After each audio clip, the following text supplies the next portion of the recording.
esthétique avec notre génie, docteur Athanase, qui va aujourd'hui vous parler de la manque, le vertu et quelques maladies aussi traitant. Alors la deuxième partie sera le sujet du jour avec nos génies qu'on va recevoir. Et c'est parti avec docteur Athanase.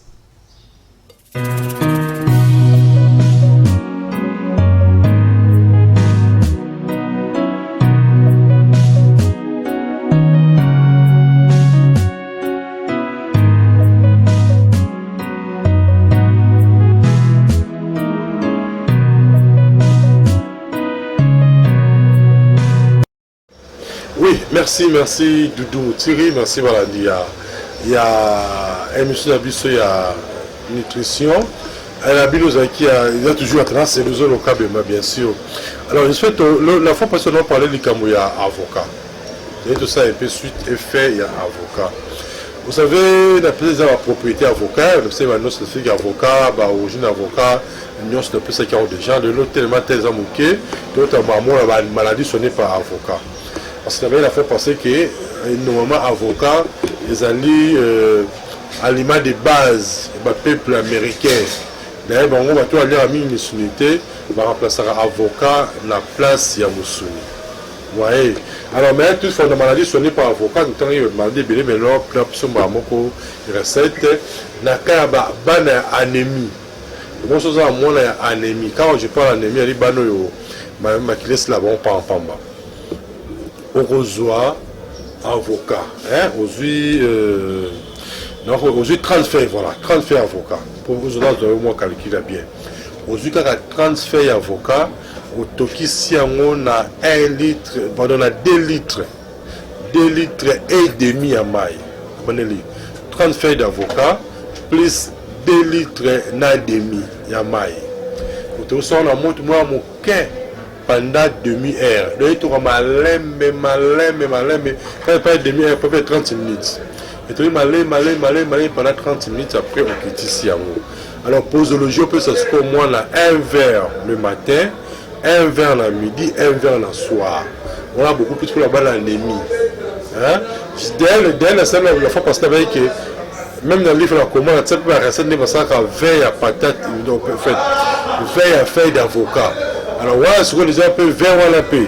Quand on met la verre, non seulement il reçoit deux marques, mais il va permettre de équilibrer pour mettre la maquilla. Voilà, il faut mettre la verre à faire l'avocat, nous avons un livre à commander. Alors, dans le cas de fièvre, déjà, nous sommes non, tu as bien que il y a les gars qui ont fièvre, on savait, on est bébé, on va comme un Kyoko, ou que je me trompe, Kyoko. Mais, des ressources qui fièvent vous à ma casse. N'est-ce pas la fois passée, vous avez sur le zoom, vous avez nos os. Avec qui, moi, je vais ça, je vais comment faire. Moi, en France, on a le logo. En France, passe sanitaire comme obligatoire pour tous les salariés. Ok, en France, le logo, ce mouton, nous sommes un salaire. Passe sanitaire comme obligatoire. Donc, ça veut dire quoi? Il faut aux vaccins. Aujourd'hui, vaccin, c'est aux salaires dans le Ils ont des gens qui ne seront pas malades. Alors, on va faire pour la mission au Congo. Il y a aussi un souci de l'obéi pour la mission sur les aliboués. Les aliboués, c'est une version de mon pays. C'est les grands mots. Vous voyez ce qu'on sont obéis aux vaccins. Est-ce qu'on lit? Est-ce qu'on a un salaire? D'ailleurs, pour le français, si on a un vaccin, même aux obéis là, on peut putain de recruter mon yoté. Vous avez la carte, vaccin. Donc, vous créez que la s'il vous plaît. Donc, il va dire qu'il y a un avantage de l'auto-liaka. Il va dire que vous avez un partir à recette tout autour. Alors, il disait, pour la cadre de la fièvre, on a ma casse à Savoca. Mais écoutez, on a besoin de bleu et belé. Ma casse à Savoca. Ma casse à Manga. Il y a Sinda. Et puis Lumba. On a cassé un là. Donc quand on a fièvre et un sauf que tout le monde a la mauvaise habitude, tout le monde a bonne habitude sur la carte, tout le monde a tic. Oh t'es, ils ont rabé, le coup le mal les hommes ont rabé. Normalement sur la fièvre et un on se ma casse à Savoca. ozwi makasa ya manga, ozwi makasa ya citron d'ailleurs, makasa pe ya citron, ozwi singa, ozwi luma otokisi yango. Tant otokisi yango otia na katine. Ozwi le moment ya kilo afiniki yo. Ozwi ba saka gaz ozwi côté la yo. Tant que côté le si côté la yo après ozwi ka mai wana ko sokoli yango. Ndeko, je vous confirme que ceux qui fièvre ça y 2 jours, c'est comme le mususu. Et comme le mususu. Parce que si le pour du bon, essayez un peu de le faire, vous allez voir. Mais quand il y a hypertension, la cas hypertension, on cause ce que le fait. Là, on va dire, on dit ma casse il y a avocat. Au Tokisi pendant 1h30, toujours donc pendant 30 minutes, pour comprendre. Pendant 30 minutes, on comme durant un verre le matin, un verre le midi, un verre le soir. Pendant au moins 5 jours. Et puis on a attention à eux. Malin. Parce que je vous avais la fois passée. Moi qui suis attention là. Et là on m'a bêté. La vie est ma besoin m'a bêté. Mais ça solution. C'est la fois passée. Ça qu'une fois mon conseil m'a dit mon son. Aussi la mingi dans l'alimentation, et c'est la mingi dans ma blouse naturelle. Parce que c'est pour tous les produits naturels. Tant qu'il y a à soigner, à faire aussi, comme ça peut en fait, il met aussi le bouclier. Donc, là on a à protéger, à salir bouclier pour que les maladies n'aient pas à souster.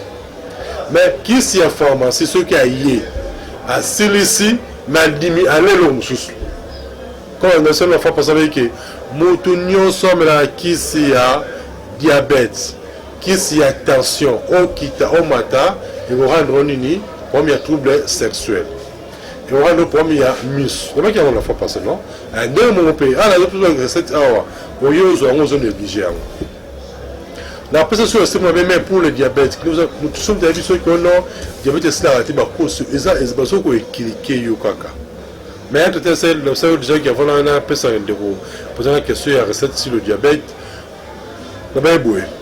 Sans un problème quelconque, mon côté, mon aussi la théorie qui n'a cabinet. N'a cabinet, dans la carte, il y a carrefour de jeunes.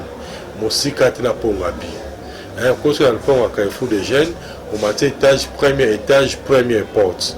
Quand on appelle ce bureau dans les arabes, on a un chaque jour de 11h à 17h.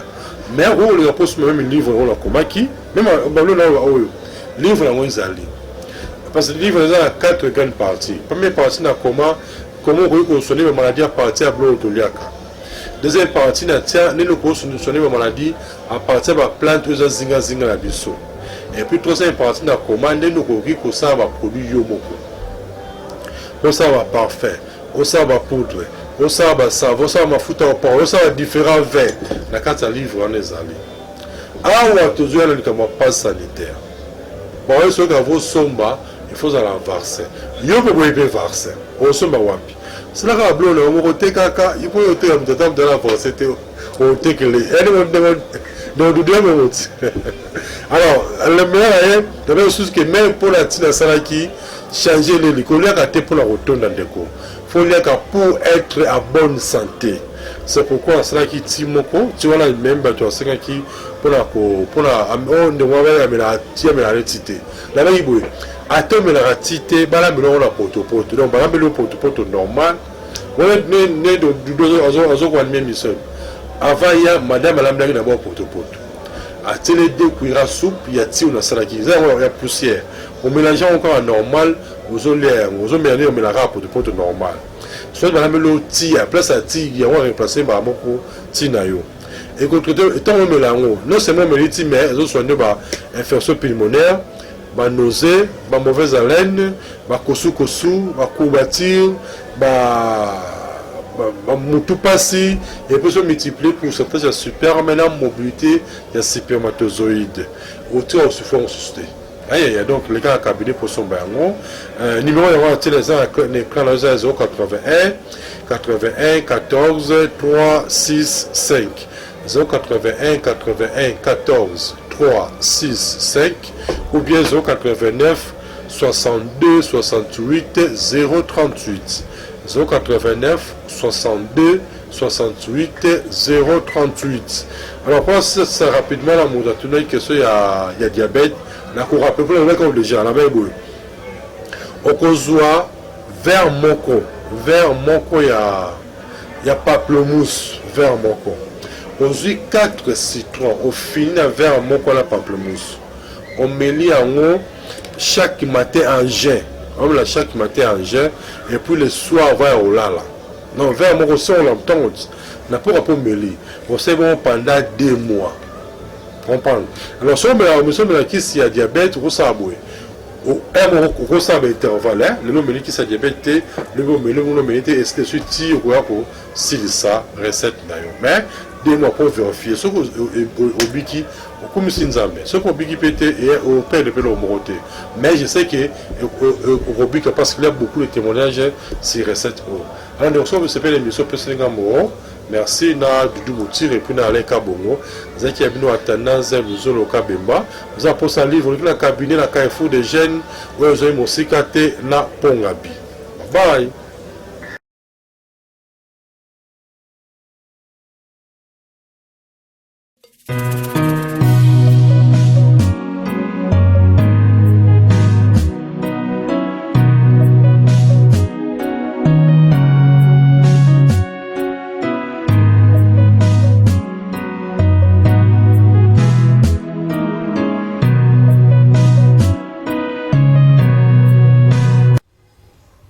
Voilà, merci docteur Athanase, merci beaucoup.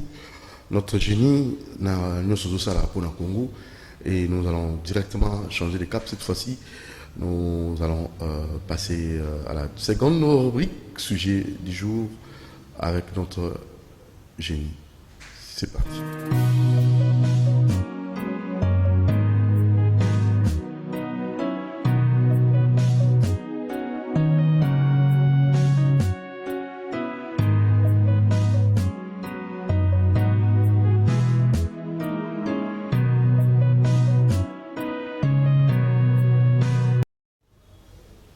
Voilà, Coco Palata qu'on reçoit, qui devait nécessairement être avec le chef des travaux, qui s'est excusé à la dernière minute pour essayer comme ça d'analyser, de voir un peu quelles sont comme ça les vérités peut-être cachées.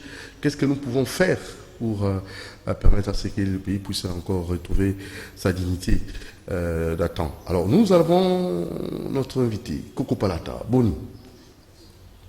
Kimezali Katine Tumba lobi kwa loboso moinde. Ah, nayo toko solo là, nyonso. Toko solo là, 3 volets, 3 dimensions. Scientifique, spirituel, politique. 3 volets en tant que génie du jour, on me pensa ko fongola nyonso. Mais la première question, bah mbiki va éviter. Parce que mission de génie Congo, c'est une mission où on s'attendra na likan musuti, ça bateau bazo réfléchir dans la vitesse mo ya osaranate. Et on est dans un plateau. Ce côté même dans le fond, on a bilongo banani on a Kasavu, on a Lumumba qui prend Vita, on a bateau basala, Kimbangu et tous les autres. On est dans donc tous en bateau on est dans le plateau. Kimbangu a libéré Afrique, oui ou non? Ça c'est la première question. Mais avant tout, on a 3 piliers autour de la et puis, ça a une Kimbangu a libéré l'Afrique. Parce que comment est-ce que Kimbangu a fait sa indépendance en Afrique? Relate-nous un peu l'histoire. Matondo mingi mbuta motiri fumu Kimbangu tangu babengaki mvuluzi za bandombe lolenge nini oyo alukaki koluka bosomi to bolamu ya mabele ya Afrika. Pambate azali na programme ya kouta shiti na biso ya roi Zingankouv koya kobota mayaki panvita na fumu Kimbangu na misala asalaki nde esengaki ete bato bamona ya solo aza pena libérateur ya ba noir pe ya mboka Congo pambate ye moko pa lobaki ngo na ba prophétie na ye pe bato ba observaki ba temps ba sindi temps ko banda to koisaki pouvoir po eza ba convention spirituelle oh le peuple congolais zo comprendre te que tout ça ba convention spirituelle à chaque chose à son temps, bango balobaki. Biso tozalaki na nyongo ya mindele pendant 4 à 30 ans oyo ba koko na biso ba africain ba kangaki ba égyptien ba israélite pendant 4 à 30 ans na kati Égypte. Loko leza nyongo muto yo adefaka na modefisi ndezalaka na raison pamba te yoza neloko na yo liaki eza lokola singa na kingo. Lokola biso tozalaki na singa na kingo ya mindele pendant 4 à 30 ans au pharaon alukai kokanga bana Israël pendant 4 à 30 ans en Égypte. Nde sengaki ba koko na biso pe bafuta. Nde to kweseki bokonzi na 1491 bato bazana ba calculatrice na banda ko bo calculer tiboye ba ke fupona nini fumukimangu babengaki mvuluzi za bandombi. Lokola to kweseki bokonzi tango Diego Kawayaki ne le kwa roi Zingankouf ndakutanaki na roi nde roi ndimaki batembe ya mundele na 1491 les 3 mai 1491 biso tozwi shit ya kubanda kofuta nyongo ya mundele nde tango toyeko koma na 1706 ya kipanvita batumbie na mwana na Mukongo soki bo calculer 1491 au roi Zingankouf akwesaki bokonzi na 1706 et ça la ka 215 ans donc eza lokola na katikati ya nyongo o bakoko na biso bakangelaki ba israélite na kati Égypte kobana ya kipanvita tango batumbia lobi mwana o botumbinga na ekimbangu yeyo oya koya ko libérer ba noir ba africain o bazoteka na ba wenze o bazokata maboko o bazangi tina apesa bango tina nde mwana wana komoneza la kikembo dia nzenza donc esengo ya bapaya les DJE bango bazopesa biso bilete menzoka les DJE bazotumba héroïne africaine ya kipanvita o batumba les DJE 1706 na mbanza Congo pambate wana nanu Congo pe Angola ezalaki mboka ya kokabwana te ezalaki na royaume Congo tozalaki bokabwani ye kokabwana na 1700 o tango mundela kaboli conférence de Berlin na 1885 nda kaboli Afrique nde kokoma Angola Congo pe Congo Brazzaville mezalaki mabele moko nde lokola ya kipanvita atiki prophétie ke mwana o bino botumbanga na ye akobota malisusu na Congo ya kati kimbangu yeyo oyo akoya ko libérer Afrique ko libérer mboka Congo ko libérer ba noir pe tuwe kokoma na 1900 fumukimanga botami na 1889 na mboka Nkamba pe batumbia kipanvita pigeon bibi na kati ya moto akatisi na ngamu na biso ndeko ya mvuluzi za bandombi siko so calculer 1706 à 1921 au fumukimanga telemaki alobi ke tango na biso ba noir ekoki o biso to telema to zongela makambo na biso nyongo o bakoko na biso bakangaki mindele pendant 430 sali nini esili siko so bo calculer de 1706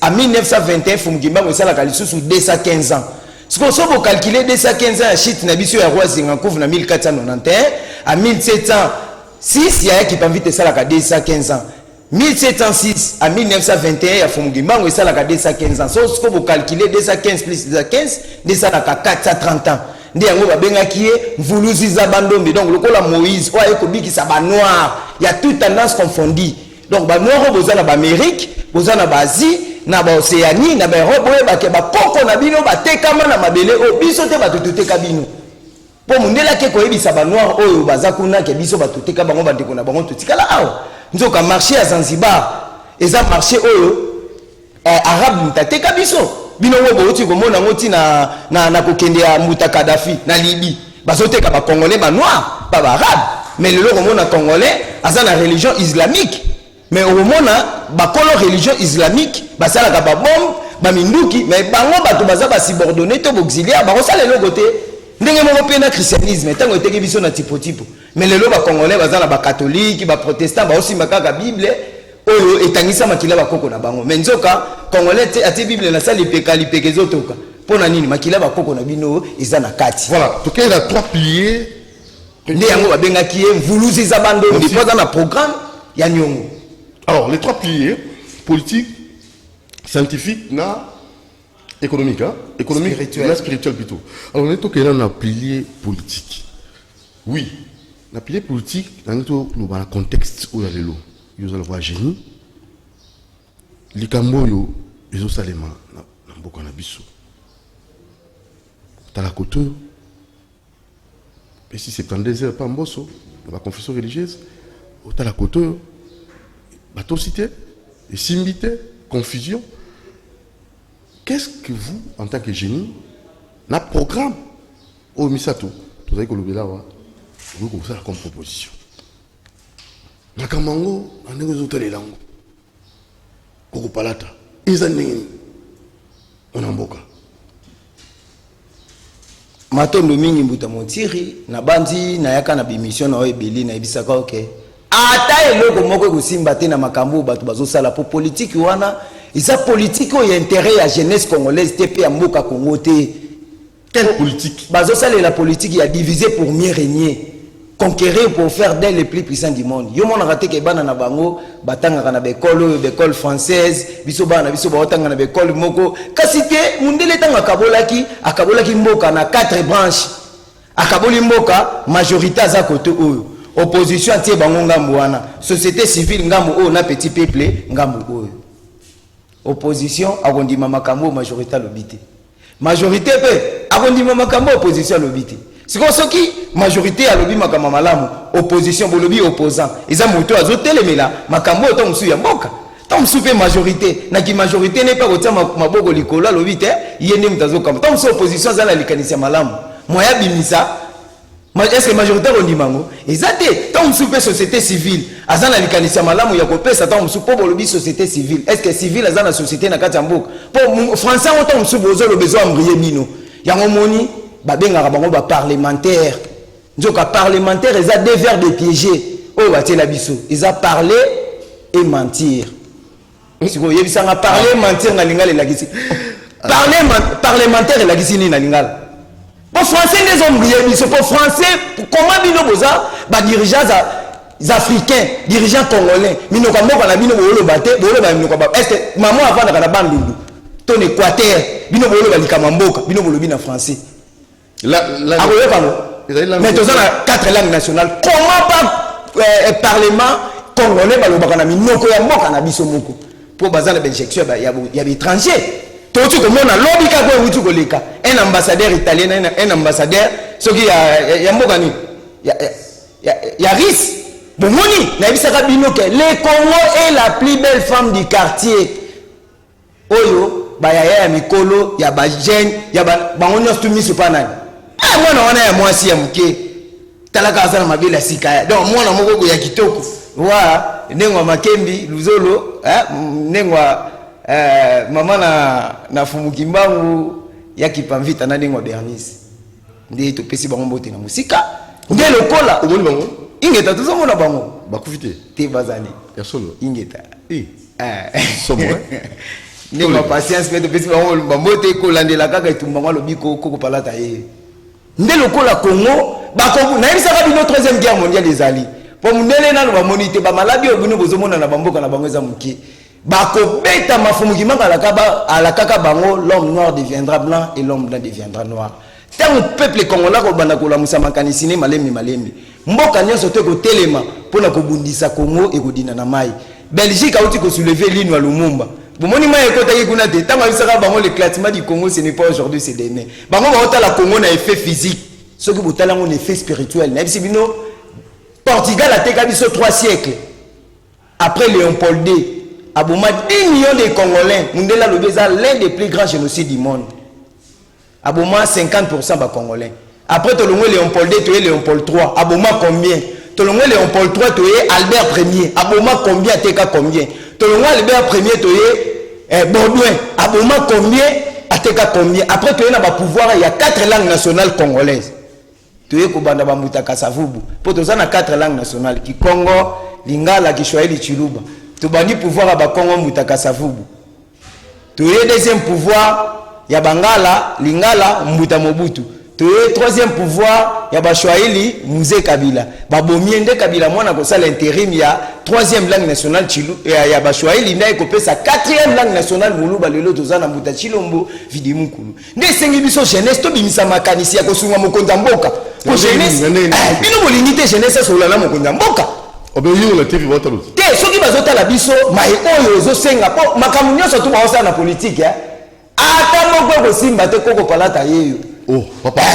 Comment c'est mboka na yo lingi bonga te? Mais na zo ebisa bino bato babundela kina mboka bo valoriser bango te. Ti lelo ti lelo ndakisa jeunesse congolaise o abundaka le 4 janvier, le 5 janvier, le 6 janvier oyo les martyrs de l'indépendance. Pour valoriser bango force aine. Ya ngona lobi. Yebisanga boulangerie nino ya mapo oyo gouvernement za na ngwa lesaka jeunesse congolaise. to musala nino jeunesse lelo komoni jeunesse baby et comment melana catalyseur et l'autre est toxique bino bobimi ba faux parents vous avez bobimi ba faux parents pona nini balobi jeunesse aka na lipamboli na mboka baboti na biso basalaki des 5 hectares ya bilanga biso bilenge to sala 400 bilenge msu bakoya te to sala 600 bilenge msu bako bilenge elenge ndayaka na nguya ya kotombola mboka kopesa nkita siko elenga za na programme te ni histoire ni civilisation ni développement ni culture mais bino besoin biso l'histoire est une science qui étudie les événements du passé de l'homme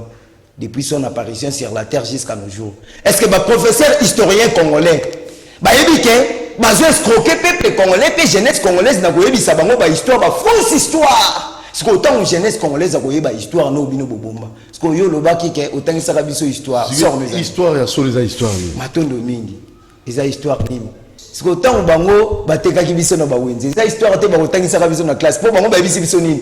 C'est Diego Kao qui a découvert la mouchure du fleuve Congo. Faut qu'on m'agarre à Mundele si ma bâti au 10. Ce qu'on dit ici, c'est nos ancêtres depuis l'Antiquité bâti au 0. Est-ce que Diego Kao a coûté qui batouté? Ce que professeur historien, je dis qu'on va défendre ce qui m'a camé dans la zone bizarre. Est-ce que Diego Kao a coûté qui batouazo péché? Mbisi.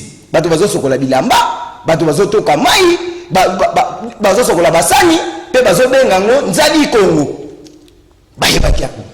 Aye, le coup la culture africaine mpaya soka yefo ba pese bambuma nde ba pese Diego Kao koko azobenga ngo kani po ye biango te nde koko lobité balongola ka poso baliaka tanga tena munuko okisukani ndabengi koko kani a sucre.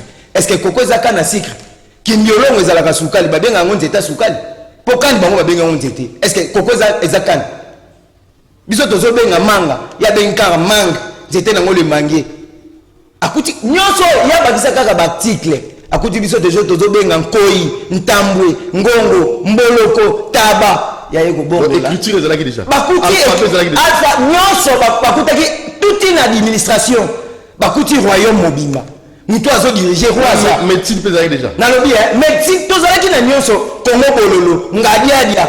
Est-ce que pota libumu to traiter quand on a maladie na bango comment pas bino ba docteur congolais boyebi ke congolais za na maladie ba congolais te mais tala niveau bo mi peuple congolais boyebi ke peuple aza souffrant bon mundele mo ko zo bien le Congo est le pays scandaleusement riche mais les habitants du Congo sont scandaleusement des pauvres ce que yoyebi sanga to za ba diriger ba diriger biso ba na souci na biso comment mundele o kudu mkolombo kate mais azalaka na diamant na mboka na ye na ba misé na bango. Mais biso batangisi biso diamant na papier, coltan na papier, manganèse na papier, uranium na papier. Mais oyo ka IRSS, oyebi ke to kozala na grand danger entre biso na asiatique. Po bango ti koloba ke bombe oyo ebeta na Hiroshima. Biso pe to contribuer yaki na makambo wana. Est-ce que bino boyebi yango? Biso to te ko yebisa bango ke eza biso te tozaki na état à faiblesse. Bazaye kosaka biso misala pasi to bite matière o tozozwa nzoke ne ko beta pa to yebisi poko balata yeyo na ya lola ka bino mutuna na bisaka bino ke ba bombo ebete ipa bo lukane ba américain ba to basali saka biso misala na pasi bogobunda na bisaka ino bogunda oyo limbo ke beba na biso de abakata biso maboko mbalo to kokabola te. Première guerre mondiale ba to babundela bango eza ba noir 14 à 18 eza biso ba récompense biso. Deuxième guerre mondiale contre Hitler. Oh, Fumukima wakena même kobimisa roi belge Albert. Bino bosani ke Albert o Hitler akangaka memi na Allemagne na kashwa ya sama nana kena kobimisa za Fumukima. Est-ce que babetango? Et comment? Yo mo ngomwe. O moni ke yo. Ya mwana atuna kadia kanyamekila te kasi koko palata yeyo. Na mwana ote. Toko kunga. Na mwana ote. Na mwana. Eh, matondo mingi. Biso to lobite ke bino boza mwana. Boni boyko. Na mwana ote. Te bino to lobite ke boza mwana biso. Ta musuna musuni boza mwana te bongo za molimo. Pona musuni yo boza abe ko na biso. Ese molimo na bino na biso. Ezambula moko. Ya mondeli kam. Po tozono ba makambo bango ba bomba. Na bisa ki bino minele. Ce que vous avez fait, ce n'est pas à oublier. Et ce que vous avez fait chez nous, nous n'allons pas nous oublier. Kasi ya wana oya lola bango na français. Kasi na batangisa to somba ngo. Yebite ke minerval to somba to futa eza kwani. Pona ko somba nde munoko na bango ko yeba ko koma. Esili, tam sozo koma pe na ba faute d'orthographe bango ba loba mo komi kata. Pour classe on est à science sa conscience n'est que ruine de l'âme. À quoi et non à science ni ose proposer na troisième pilier. Bakota kibiso science ni proposer. Bakota kibiso na l'âge de la pierre taillée, l'âge de la pierre polie, l'âge des métaux. Tout en classe na bangote. Tout ça là qui copa or ndenge nini. Lutu ya or, mbeli, nzungu. Mutu azui, koko azui manioko, atie na mai. Nazo pesa bino ka programme na manioko boye ba chimie ya fufuke. Koko na biso ba. Ndenge tota. Tala kaka lelo mwana licencié. Hein? Licencié. Ya moi si ba benga na. Ah, papa licencié kaka. Licencié kaka, ya bana basi. Azolamba fufu ebimi 4 mbuma. Mobala ko dia fufu wana. Te. Mwana mwasi congolaise aibo lamba mbika te. Mais azoke nous lambela, azoke nous sombela mobali biloko na ba restaurant. Est-ce que toi on va commissaire qui nos femmes noires, femmes africaines, toi ma mère je pense à toi. Rolande ko la biso Dorcas Nzumba. Ya ngona nde faut pas dans Afrique qui Afrique tele lelo congolaise azo envier kabelo suki ya munele ya benge oyo ya na basili. O yango moni basini soto o mona bango kaka na tonga na mutu. Eza suki ya basili, yo ça naturel bozonga pena na kina. Bopa kolangola, bopa kola mafuta mi. Bozong makamo na zo bisa bino botala ba mama na biso ba pakola na ba papa ba pakola ka ba jaribu na ba benda na ba mekaku. Lelo lo pose comme ngeni. Eziki. Donc science ni zo senga. Science oyo bango bakutaki na biso faut programme scolaire échanger na mboka. Classe auto zotanga et faut faire développer peuple congolais ne loko pour classe wana yango memi politique. Parce que tota la vie ya politique congolaise. Pour ba politicien batanga na classe ni. Ka programme wana. Sikoyo ba docteur lelo soko na mama ye mokuta bandeko na biso msuba lali balibanda na ba ya kati hôpital na balibanda ya clôture hôpital mais baza ba congolais ba kolomboka mais docteur azo signer serment Hippocrate yamba ko bigisa moto est-ce que baza na volonté ko bigisa bandeko na bango na bandité pourtant ce programme bazo salela eza spiritualité na bango te faut bazonga na spiritualité bantu o bakoko babelelaki vidimukulu nzambi ya mpungu akongo mongali po batu na batu basambelaki bonzambe na bango po Léon Paul II tanga zoti na ba passe temps na basango mais bino bozo bomba makambo ndenge nini ba histoire ko leka tina RTNC hein discours à Léon Paul II azoloba bien n'allez pas à montrer aux noirs à connaître Dieu ils les connaissent depuis ses ancêtres ils savent que calomnier tuer coucher la femme d'autrui injurier sont mauvaises. Il se soumet sans ambiampour vidi mukulu à Congo mongali mungu wa baba et que sais-je encore. Mais ayez le courage de l'avouer. Est-ce que bango ba yebaki te biso to yebaki nzambe? Ba yebaki te ko yibeza mabe to zaki na mbono na ekila. Lelo l'état congolais. So IGF. IGF mais baza na mbono na ekila te. Spiritualité ba osala la IGF. Faut la spiritualité to yebike bazo sala la spiritualité ya moka oyo ko batela mboka. Mobutu akeipa Mao Tse-tung. Soki na 71. Tchechuma ibisa keni yoko kiko sambela langa bonzambe moko te yo fosonga na Zaire ko sambela nzambe ya bakoko na yo bapeso bwani otambusa Zaire mais pas na bango moko pe na Bible Salomo asengaki mbongo te asengaki takene pa mutu apesa asengaki bwani ya tata mokeli pata musamboka mabele bikolo bilenge pe bongo na bongo foto tambusa bwanya kolandela tata mokeli oya biso moko bakoko babelelaki ndeti toza na 4e président azo réincarné Chiluba babelela ki vidi mukulu faut yemo kona mobandisi abelela vidi mukulu. Voilà, alors tout peut se temps le minimum mingi etali 2 minutes pour toujours clore auto yamba jeudi du jour maman la biso Dorcas Nzumba ya ONG Action Plus oyo azali bongo coordonnatrice pour to azali toujours na pour ça la pombo que ça a développé na souci à baninga parce que vous savez vivre aussi pour les autres hein vivre pour notre c'est très capital on a évité tout ce qu'il y a 2 minutes na yo ça la moi conclusion est-ce que vous avez le pouvoir nous avons le pouvoir matondo nous avons le pouvoir matondo mingi match le beta lelo RDC va beta lelo match ko beta lelo éliminatoire mondial na Qatar matondo mingi éliminatoire est-ce que tous a qualifié toté kotuna biso na bongo te est-ce que bango moko bazo po mutu na mutu fa ça la programme na yo faut na bango nde bato bazo est-ce que ti bazo beta bongo bazo kene na programme ya mboka na bango pe bazo belela milimo ya ba grand joueur na bango yo et ça là qui be fait pour soutenir bango ya modeli kam oh même ti kuna pe baza na programme te yango moni nyonso to sala ke simba ka te même vita pour vita ils ont club de l'indépendance à participer à l'histoire de Mboka. Est-ce qu'il y a ba valeur oyaza nango fo histoire bana batangi na ba classe aibité ya muzomona makambo eza tina bango pe fo ba contribuer ba jouer fallait ba ça na bango fo ba belela ba yeba programme o bazana nango fo ba belela ba grand joueur na bango ba betaki na Mboka na bango ba salaki exploit milimo na bango et ya ko soutenir bango boko beta na musuni milimo wana eza na la o elonga ba grand date ba bambuta na biso ndai de Fabien Lamoli Bandai. Mais Babel, mais la lobby, Jésus est mon qui ressemble à l'angoma balobi. Il est allé prier les dieux de ses ancêtres. Bon, ensemble, bon, c'est quoi, c'est pas ça, ma camarade, c'est pas bien. N'azo bisabinot. Nyon sa to resale ko simbate, akumugima mazate. Donc Babel la kimang. Babel la vulusi zamandombe a orienté bango na programme ya sport. Babel là, donc babundi balongo o babunda ki o basala ki exploit, ndeti bambutanda ba koko na biso basala ki exploit. Na bali. Na bali. Bango ne ba soutenir. Ya moni lelo, omoni politique ezo simbate pona nini. Muto azana domaine ya tom souci ya maçonnerie. Fallait pas pesa yem dans un domaine wana bagezwa muto azana ye o littérature ba ye ko pesa na place wana batie. Est-ce que ko sala?